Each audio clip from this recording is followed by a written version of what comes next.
S ಗುರುಜಿ, ನೀವು ಈಗಷ್ಟೇ ಹೇಳ್ತಾ ಇದ್ರಿ ದೃಷ್ಟಿದೋಷ ಅಂತ. ಸಾಕಷ್ಟು ಜನರ ವ್ಯಾಪಾರ ವಹಿವಾಟು ಹಾಗೆ ಅಭಿವೃದ್ಧಿ ಚೆನ್ನಾಗಿ ನಡೀತಾ ಇದ್ರು ಕೂಡ ಈ ದೃಷ್ಟಿದೋಷ ಅನ್ನೋದು ವೆರಿ ವೆರಿ ಡೇಂಜರ್ ಅಂತಾನೆ ಹೇಳಬಹುದು.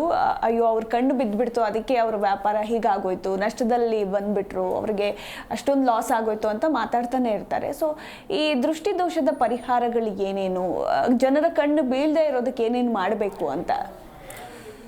ವಿಶೇಷವಾಗಿ ದೃಷ್ಟಿದೋಷ ಅನ್ನುವಂಥದ್ದು ಹೇಗೆ ಅಂತಂದರೆ, ಮನುಷ್ಯನಲ್ಲಿ ಒಂದು ಗುಂಪಿನಲ್ಲಿ ಒಂದು ನಾವು ಎಷ್ಟೇ ಒಂದು ಒಳ್ಳೆತನ ಒಳ್ಳೆ ಕೆಲಸ ಕಾರ್ಯಗಳನ್ನು ಮಾಡ್ಕೊಂಡು ಬರ್ತಾ ಇದ್ರೂ ಕೂಡ 4 ಜನ 4 ಥರ ಮಾತಾಡಿದ್ರೆ ಅಲ್ಲಿ ಚಾಪ್ಟರ್ ಕ್ಲೋಸ್.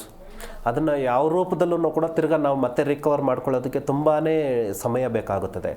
ಹೀಗಾಗಿ ಆ ದೃಷ್ಟಿದೋಷಗಳನ್ನು ಯಾವ ರೂಪದಲ್ಲಿ ನಾವು ಪರಿಹಾರ ಮಾಡ್ಕೋಬೋದು ಅಂತಂದರೆ, ಮುಖ್ಯವಾಗಿ ತನ್ನದೇ ಆದಂತಹ ಕುಲದೇವರನ ಹೆಸರನ್ನು ಮತ್ತು ಅವರ ರಾಶಿ ನಕ್ಷತ್ರಗಳನ್ನು ಮತ್ತು ಬೀಜ ಮಂತ್ರಗಳನ್ನು, ಈ ಕೆಲವರಿಗೆ ಬೀಜ ಮಂತ್ರ ಅನ್ನುವಂತಂದ್ರೆ ಏನು ಅಂತಂತ ಗೊತ್ತಿರೋದಿಲ್ಲ. ಅಂತಂದರೆ ಏನೋ ಒಂದು 4 ಅಕ್ಷರ 5 ಅಕ್ಷರ ಇರುತ್ತೆ, ಅದನ್ನು ಬರೆದಿಟ್ಕೊಬಿಟ್ರೆ ಆಗುತ್ತೆ, ಅದನ್ನು ಪಠಿಸ್ಬಿಟ್ರೆ ಆಗುತ್ತೆ ಅನ್ನುವಂಥದ್ದು ಅದಲ್ಲ.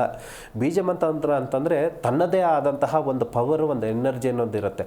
ಅಂದರೆ 101 ಸರಿ ಜಪಿಸುವಂಥದ್ದು, 21 ಸರಿ ಜಪಿಸುವಂಥದ್ದು, ಅಥವಾ ಲಕ್ಷಗಟ್ಟಲೆ ಜಪಿಸುವಂಥದ್ದು. ಆ ಬೀಜ ಮಂತ್ರವನ್ನು ನಾವು ಸಿದ್ಧಿಪಡಿಸ್ಕೋಬೇಕು. ಆ ಪ್ರತಿಯೊಬ್ಬರಿಗೂ ಕೂಡ ರಾಶಿ ನಕ್ಷತ್ರಗಳಿಗೆ ತನ್ನದೇ ಆದಂತಹ ಬೀಜ ಮಂತ್ರಗಳಿರುತ್ತೆ.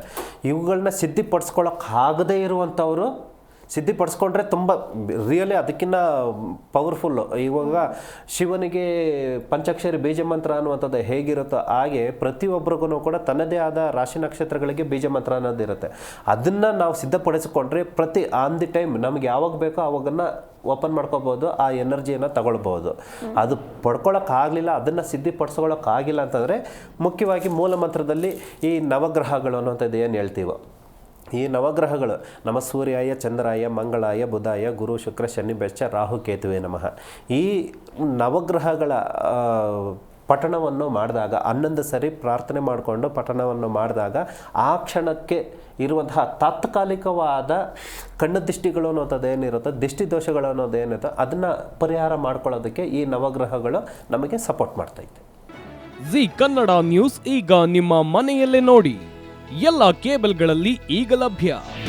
ನಿಮ್ಮ ನೆಚ್ಚಿನ ಜಿ ಕನ್ನಡ ನ್ಯೂಸ್ ಈಗ ಸನ್ ಡೈರೆಕ್ಟ್ ನಲ್ಲಿ number 292, Tata Play number 1664, Jio TV number 1334, NXT digital number 30, In cable number 30, city networks 51, U digital number 162, GTPL number 17, Rockline telecommunications number 42, Shri Basaveshwara cable number 168, rural cable network 60, Vinayaka digital 57, Abhishek cable 821, city channel 53, Siddeshwara cable network 57, ವಿ4 digital infotech 628, Surya digital networks 53, Gajanan digital number 836, Malnad infotech private limited number